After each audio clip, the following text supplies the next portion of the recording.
kita akan masuk momentum pula. Momentum ni dia ada definition, dia ada conservation of momentum. Sebenarnya fokus momentum adalah dekat sini. Kamu jangan salah faham. Momentum ni bukan cerita momentum sebenarnya. Cerita dia adalah dekat sini sebenarnya. Yang ni dia punya main story dia. Main story dia adalah principle of conservation of momentum. Main story dia kat sini. Ramai orang duk ingat momentum tu story. Main story dia adalah principle of conservation of momentum. Yang tu yang cikgu nak highlight. Dia ada kaitan dengan third law of motion. Okey, P sama dengan mv. Kita habiskan masa sedikit lagi dengan momentum ni. Definition dia memang sama dengan formula. Tapi definition dalam fizik, walaupun definition dia adalah formula, jangan sesekali tulis formula. Okey, kamu kena tulis balik dalam bentuk ayat. Sebab nampak memanglah produk M darab V kan. Jangan tulis M darab V. Jangan tulis dalam bentuk macam ni. Kamu kena tulis dalam bentuk ayat juga. Sebab certain definition of physics quantity memang based on formula saja. Okay. Contoh kereta ni dia bawa halaju dia V 15 meter per second, GC dia 900. Kalau dia langgar berapa momentum dia? So momentum senang gila, kira darab je. 900 darab dengan 15. Ini paling basic lah. Kalau tekan kalkulator 900 darab dengan 15, 13,500 kilogram meter second negatif 1. Daripada formula kamu boleh tahu unit. Yang ni unit meter, yang ni unit velocity. Kilogram meter second minus 1. Kalau tak ingat tengok balik formula. Boleh ya? Okey, iaitu momentum. Kalau bola tenis tu pergi dan patah balik, dia pergi apa pula jap. Betul lah. Dia pergi, dia patah balik. Jisim samalah. Dia pergi, dia langgar, dia patah balik. Okey? Berapakah perbezaan momentum, perubahan momentum? Okey? Perubahan momentum.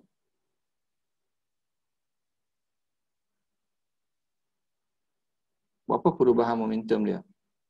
Perubahan momentum mestilah momentum final minus minus momentum initial. So dia pergi, dia patah balik. Cuba kira dapat apa? Okey. Jawapan dia adalah MV final tolak M initial. Kamu kena tahu bahawa bila opposite direction, V kena negatif. So dalam gambar dia tak akan bagi punya negatif tu. Kamu kena faham. Sebab apa? Velocity adalah vector quantity. Jadi sebenarnya 0.02 darab dengan negatif 7. Tolak dengan jisim dia 0.02 darab dengan 9. Ini U lah kalau initial awal. Jadi jawapan dia sebenarnya negatif 0.32. Negatif 0.32. Cikgu nak highlight negatif tu sebenarnya. Okay? Cikgu nak highlight negatif tu. Dia ada peranan dia, menunjukkan dia ubah direction dia. Boleh ya? So 2K dia straight ataupun direct. Topik utama dalam momentum ni adalah prinsip keabadian momentum. Prinsip keabadian momentum. Okey? Prinsip keabadian momentum cakap apa? Prinsip keabadian momentum. Siapa faham maksud keabadian? Abadi. Okey, dia ada satu benda bukan sahaja dia kekal, dia juga tak bertambah, tak berkurang. Kan? Dia tak tua. Kan? Kita panggil apa? Immortal kan? Dia tak tua. So dia abadi. Kehidupan yang abadi. Dia tak menua. So dia bukan sahaja kekal, maka dia tidak berubah dari segi nilai dia. Apa dia maksud nilai tu? Dia adalah total momentum. Total momentum. Dalam satu bilik, kalau air dia, air satu bilik, satu bekas lah. Bilik ni macam besar sangat ni. Dalam satu bekas, contoh bekas air. Dalam dia ni ada 1 liter air. Kamu pun kocok. Lepas tu kamu bagi jadi jatuh terbalik. Tapi penutup tak buka. Dekat atas tu ada air sikit, tepi tu ada air sikit. Cikgu tanya berapakah jumlah air dalam tu? Dah lepas kocok, balik tapi penutup tak buka. Berapakah jumlah air dalam tu? Sama. Boleh, Darwish boleh follow ah? Sama. Itulah maksudnya prinsip keabadian. Sebelum dengan selepas, engkau buat apalah dalam tu, momentum dalam tu tetap akan sama. Walaupun terpisah-pisah.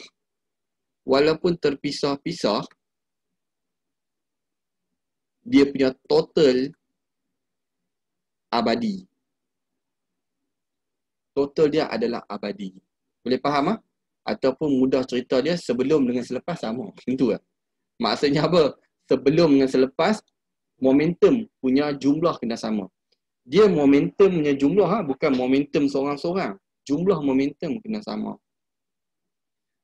So before dengan after, pendek kata mesti sama. Itu je konsep paling mudah kamu nak faham. Okay? Jumlah sebelum dan selepas. Jadi datanglah dia bahawa terjadinya 3 kes daripada prinsip keabadian momentum ni. Dia ada 3 kes. Yang pertama dia panggil kes pelanggaran kenyal. Pelanggaran kenyal. Satu lagi tak kenyal.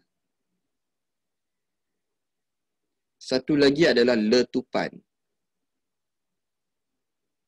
Pelanggaran kenyal, kalau pelanggaran kenyal ni dia terpisah. Tak kenyal, dia melekat. Macam kereta dengan kereta berlanggar melekat. Iaitu pelanggaran tak kenyal. Letupan, daripada duduk bersama, terpelanting dua-dua. Seorang ke kanan, seorang ke kiri. Itu panggil letupan. Asalnya duduk sama-sama.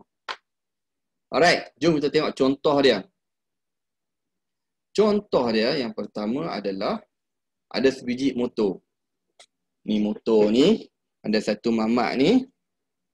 Dia bawa motor dengan laju awal dia 12 meter per second. Taklah laju mana 12 meter per second. Laju juga dia bukan 12 km per hour.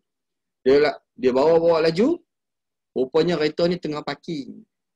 Tak bergerak pun. Okey? Tak bergerak pun kereta ni. Dia bawa motor laju belakang tu. Okey? Okey. Sekarang ni cikgu tanya berapa momentum si mamat yang bawa motor ni? Berapa momentum kereta ni? Momentum formula dia apa? P sama dengan mv. Jisim darab dengan hal laju. Okey? Jisim darab dengan hal laju. Motor tu punya momentum berapa? 100 darab dengan 12 jadi 1200. Setuju ah? 1200. Yang kereta ni pula berapa dia punya momentum? Kosong. Sebab apa dia statik? V dia kosong. So V kosong, jisim apa pun darab kosong, kosong. Kosong. Okey, kat sini momen yang kamu kena faham yang kata jumlah tadi. Kena tambahlah before jumlah. Sebab dia perkataan dia jumlah. Jumlah sebelum sama dengan jumlah selepas. Jadi jumlah sebelum ni adalah berapa? Masih lagi 1200.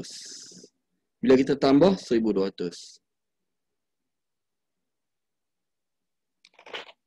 Lepas tu dia orang pun berlanggar. Gebabong. Langgar. Dan kereta tu berhenti memanglah dia akan langgar, betul tak?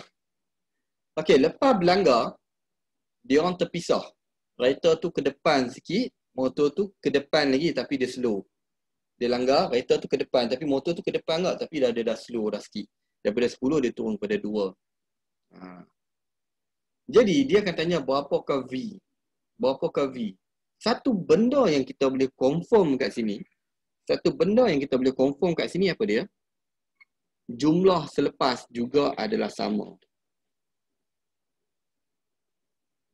Jumlah selepas mesti sama. Ini prinsip keabadian tenaga. Maksudnya, kalau aku tambah P1 tambah dengan P2,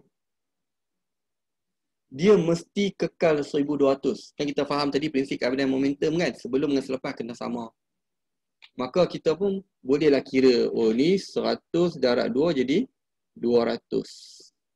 Tambah dengan jisim 900, tak tahu V. Tapi confirm sama dengan 1200. Dapat satu equation. Betul tak? Dapat satu equation. 1200 sama dengan 200 tambah 900 V. Maka kamu pun mudahkan equation ni. 1000 bahagi dengan 900 sama dengan V. 1.11 tak kira. Baik. Dari pun dapat 1.11. Settle. Macam tu je. Sebab apa? Dia ada key yang kita faham tadi sebelum dengan selepas punya jumlah. Jumlah dia bukan kereta tu berapa, motor tu sebelum dengan selepas motor tu dia kena sama momentum. Tak. Bukan. Dia jumlah. Jumlah tu. Kau nak combine berapa, kau nak bahagi motor berapa, kereta berapa, tak apa. Tapi jumlah kau mesti sama juga. Itu faham dia macam tu. Ini kita panggil pelanggaran elastik sebab dia tak melekat. Okey? Bayangkan benda tu kalau berlaku melekat. Maksudnya lepas berlanggar dia sekali. Contoh macam tu lah. Motor tu dia naik terus atas kereta tu dengan dia sekali jalan. Jalan sekali. Okey? Kereta dengan motor tu jalan sekali. Dia taklah tegak macam tu. Mungkinlah dia jatuh kan. Tapi duduk sekali dan dia orang bergerak sendiri sekali. Bila dia orang bergerak sekali, faham dia apa? Faham dia maksudnya dia orang punya momentum ni, dia orang punya laju akan sama. Betul tak? Motor tu, laju dengan kereta tu punya laju mestilah sama. Setuju tak? Sebab duduk sekali, macam kamu duduk atas kereta ayah kamu bawa kereta 100 km sejam. Dia badan kamu tu, yang duk main handphone dalam kereta tu, jasad kamu tu sebenarnya tengah dalam keadaan laju 100 km sejam. Okey? Sama tak dengan motor ni. So dia pun tengah bergerak. Jadi macam mana equation dia? Kita masih lagi 1200. So kalau cikgu cerita macam ni, kamu boleh tak dapat jawapan terus sebelum cikgu cerita? Agak-agak V tu berapa?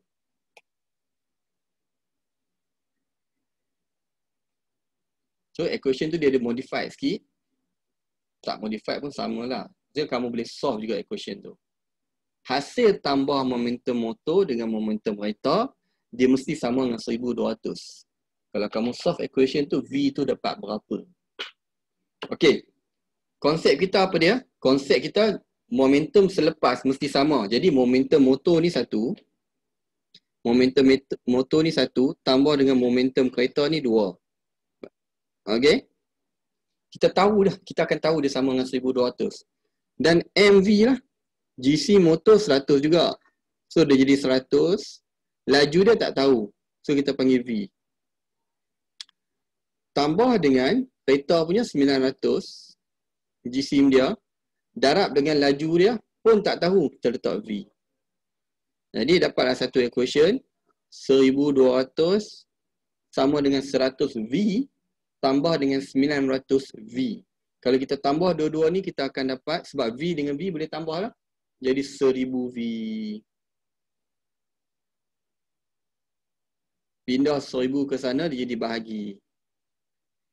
Maka dapatlah V sama dengan 1.2 meter second minus 1. Faham tak? Patricia Erdina dengan Darwish. Darwish, dapat tak? Faham terbaik. Okey, kalau faham, kena buat satu. So, yang ni kalau dia melekat sekali, dia non-elastic. Kita panggil tak kenyal. Tak kenyal. Pelanggaran tak kenyal. Alright.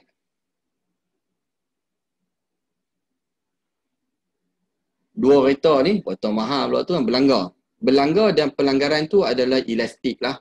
Maksudnya dia orang tak melekat sekali. Berapakah laju kereta merah ni kalau kereta kuning tu jadi 16 meter per second. Jisim dia orang sama lah. Jisim dia orang sama. Baik. Sekejap double check. Macam lain sikit kan cikgu? Sakit macam lain kan sikit kan cikgu. Cikgu nak check.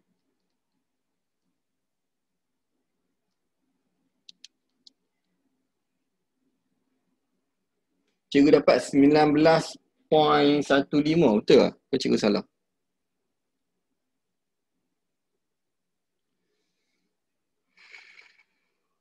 Okey, jadi sebelum dia 20,000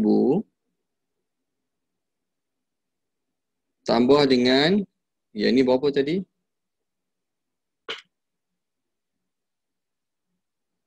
$13,600. So kalau combine dia akan jadi 19 macam mana boleh? Oh, cikgu salah. Macam mana boleh combine jadi tolak pula? Tapi lagi besar patutnya. Dapat 46,350. Cikgu buat apa ni sekejap. 20,000 tambah 13,600. 33,600. Cikgu yang salah kot. Cikgu nampak cikgu salah sikit lah. 33,600. Yang lain, Darwish dengan Eldina kalau dapat jawapan tulis terus lah. Cikgu ingat kamu tak dapat lagi tu. So 850 darab dengan 16 kita akan dapat 13,600. Baik. Darab 15 berapa? 12. Cikgu ni banyak salah ni. 12,750. Sorry. Cikgu tekan kalkulator silap. 20,000 tambah 12,750 dapat 32,750. Betul lah 32,750. Yang ni 1360 tambah dengan 1000 V sama dengan 32,750. Betul tak? Semua dapat tak equation ni? Darwish dengan Patricia dapat tak equation ni?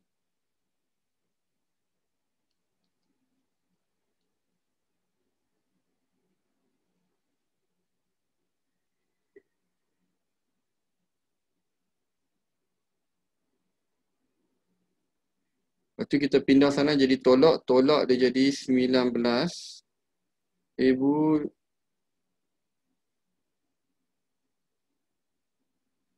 Cikgu dapat betul lah. 19.15. Betul tak? Takif? Patricia sama je. Okey. Sekarang ni kes yang kedua. Kereta merah tu rodok tu dia langgar, dia masuk bawah. Dia panjang kan. Dia langgar, dia masuk bawah tu. Dia orang bergerak sekali. Berapakah laju kedua-dua kereta ini? Terbaik. Okey, betul lah question dia tu. 32,750 sama dengan 1,850 V. So pindah sana jadi bahagi je lah. Dapatlah 17.7 terbaik. Okey, itu. Ini adalah dua kes yang kamu akan jumpa. So kamu kena tahu end up kereta tu duduk sekali ke berpisah. Dua tu kamu kena check. So equation dia berbeza sikit. Momentum.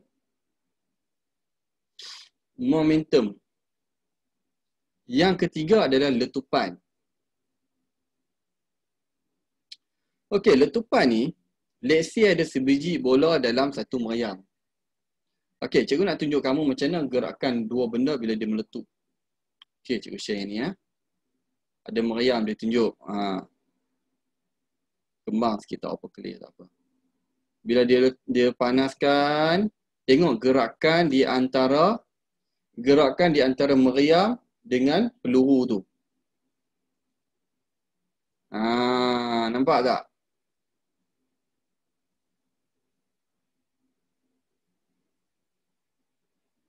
Question tu nanti cikgu terang semula. Yang penting cikgu nak tengok gerakan di antara meriam ni satu. Jisim yang pertama meriam. Jisim yang kedua bola tu, peluru dia. So akan berlaku letupan. Kalau kamu perasan, kedua-dua ini bergerak pada arah yang berbeza. Peluru ke depan, tetapi meriam akan ke belakang.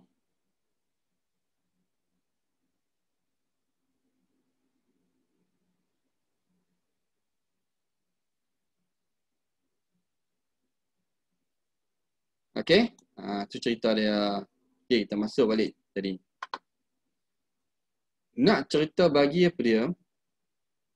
Kalau kita tengok kedua-duanya adalah statistik. Statistik pula. Statik. Bila statik, jisim bola ni punya jisim, dia punya jisim lah. Dia punya momentum. Momentum dia mestilah kosong juga. Sebab 1.5 darab dengan kosong, confirm kosong. Betul tak? Sama dengan meriam. Meriam ni pun, jisim dia 150 darab dengan kosong sebab dia tak bergerak. Juga kosong. Jadi kalau mengikut prinsip keabadian momentum tadi, dia cakap jumlah sebelum dengan jumlah selepas kena sama. Maksudnya sebelum ni jumlah dia berapa? Kosong tambah kosong lah. Momentum yang pertama tambah dengan momentum kedua, jawapan dia kosong. Inilah jumlah momentum sebelum letupan.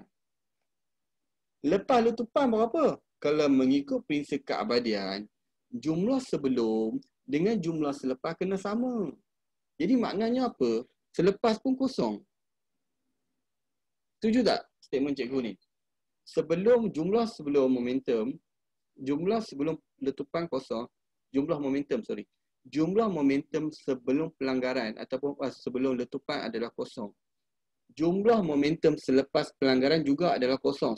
So inilah kamu punya fundamental pemahaman yang dia nak kamu faham. Bahawa kamu menilai dia melalui prinsip keabadian momentum yang kamu faham. Jumlah sebelum dan selepas. Tapi cikgu, kalau jumlah sebelum dan selepas kosong, macam mana boleh ada momentum selepas pelanggaran?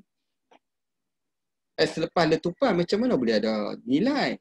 Laju pula tu. Okey? Ia disebabkan oleh, kalau after, kita akan cakap macam ni lah. Kita mesti cakap, jumlah momentum selepas.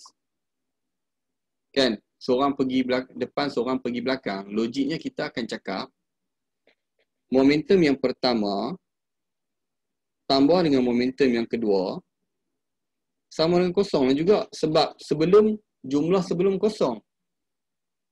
Jadi key kita adalah momentum C yang pertama dengan momentum C yang kedua tu, dia orang mestilah kosong hasil tambah dia orang. Tapi menariknya dia ke belakang. Bila ke belakang, velocity akan jadi negatif, betul tak? Velocity akan jadi negatif. Jadi meriam ni, dia punya velocity dia akan jadi negatif. Maksudnya meriam ni, buah meriam ni, yang pertama 1.5 dia darab dengan V. Dia akan tambah dengan meriam ni punya 150. Tapi dia darab dengan negatif 0.2. Jadi 1.5 V tolak dengan 150 darab ni. 150 darab dengan 0.2, 30. Tolak dengan 30, maka sama dengan kosong. Maka negatif tu dia pindah ke kiri. Negatif 30 ni dia pindah ke kiri. Jadilah dia 30 sama dengan 1.5 V. So V bahagi 1.5, 30 bahagi 1.5, bahagi dengan 1.5, kamu akan dapat V adalah 20.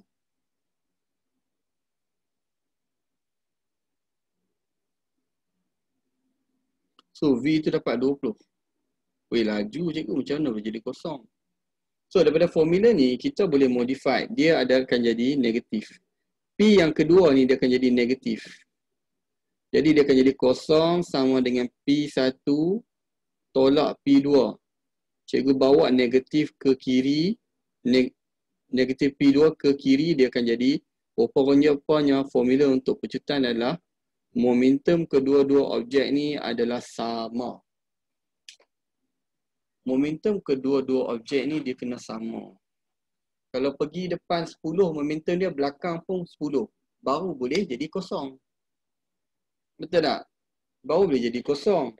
Kalau kita masuk balik nilai tu, kalau kita masuk balik maksudnya momentum meriam yang pertama 1.5 darab dengan 20 tolak dengan 30. So jadi 30 tolak 30. Logik lah. Objek yang pertama jumlah momentum dia 30. Yang lepas pun 30. This is the only way. Hanya ini saja cara yang boleh jadi equal to kosong. Betul tak? Macam mana nak tambah dua benda tu jadi kosong? Melainkan seorang positif dan seorang negatif lah. Yang mana nilai dia pun sama. Boleh lah, letupan tu, rupa-rupanya letupan come out dia adalah P2 sama dengan P1. Itu je sebenarnya. Cerita panjang lebar, yang tu je nak bagi tahu. Letupan tu. Okey, dia ada kaitan dengan third Newton's law. Ni dia dah habis dah. Dia panggil third Newton law ni apa? Third Newton law ni rupanya si Pak Long ni Pak Long Newton ni dia cakap setiap benda yang action yang kamu buat kamu akan dapat cash balik. Tuan cakap dapat cash. Ni hukum sebenarnya, ni hukum alam ni. Kalau macam Mamat ni vandalism ni. Dia apa? Bila dia tendang ni, dia kaki dia tu dia swing laju kan.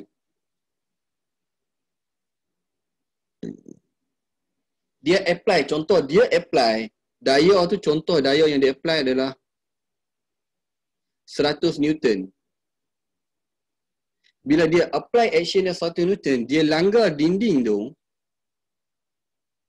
Okey. Cikgu nak tanya, kaki dia sakit ke? Dinding tu yang sakit. Siapa yang sakit sebenarnya? Kaki dia nak cakap. Kaki dia yang sakit. Macam mana kaki dia boleh sakit sedangkan dia yang apply? Kan benda tu macam biasa bagi kita. Sebenarnya kita kena sebab kita dah lahir-lahir hidup kat dunia ni kan. Kita tak tahu hukum alam dia. Jadi benda yang kecil ni kita cuba investigate. Aku yang bagi, aku pula yang kena. Peliknya. Kamu cakap kaki dia yang sakit kan? Sebenarnya Newton cakap bila kita apply satu force kat satu benda, so benda tu dia apply balik 100 Newton. Yang ni cikgu cakap dapat cash tu. Tapi opposite direction. Same magnitude. Reaction dia same magnitude. 100 juga dapat balik. Tapi kamu akan dapat opposite direction. Kamu tumbuk dinding. Kan geram-geram tumbuk dinding. Tak tahu rupanya tumbuk dinding bagi kau balik 100 Newton. Tangan tu yang sakit. So yang ni dah dipanggil hukum Newton. Mungkin benda ni biasa tapi fizik dia kaji. Benda ni luar biasa sebenarnya. Okay.